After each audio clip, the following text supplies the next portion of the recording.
La glorieuse révolution du roi et du peuple dont les Marocains célèbrent l'anniversaire le 20 août de chaque année commémore un pacte historique et une épopée de l'histoire du Maroc motivée par l'exil du sultan Mohammed V ainsi que sa famille, un exil voulu par l'occupation française. L'exil de feu Mohammed V n'a pas été une décision anodine du colonisateur français, ça a en réalité commencé lorsque le palais, en parfaite coordination avec le mouvement nationaliste, a présenté le 11 janvier 1944 le manifeste de l'indépendance. Mais pas seulement. Le discours historique du souverain lors de sa visite à Tanger le 9 avril 1947 a clairement été un catalyseur pour la résistance nationale, discours dans lequel il n'a pas manqué de dresser les piliers de la lutte pour un Maroc libre et indépendant. Ainsi, la popularité du roi Mohammed V, l'amour, le respect et l'attachement de son peuple à son égard n'ont pas été du goût du colonisateur français. Ce dernier craint alors de perdre son autorité sur le territoire marocain.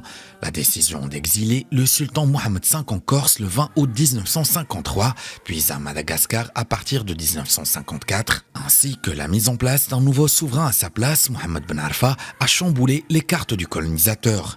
Les manifestations, les grèves et les missions nationalistes montées contre les autorités françaises ont éclaté dans les quatre coins du royaume face à un colonisateur qui n'avait jamais fait face à un tel soulèvement auparavant. Pendant 2 ans, la scène politique au Maroc a connu l'une des situations les plus chaotiques. Depuis l'instauration du protectorat français en 1912, suite à la révolte du peuple marocain, qui a également mené à la paralysie de l'économie du pays.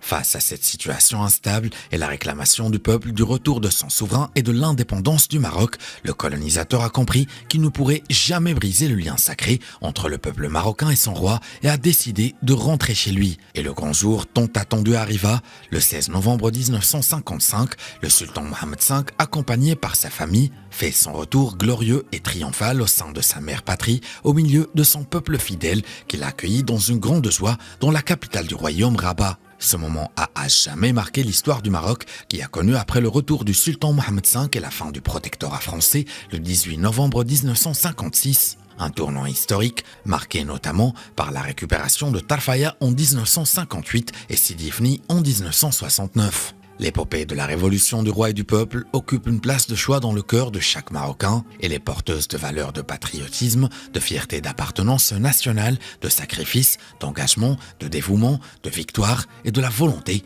d'un peuple attaché à son roi.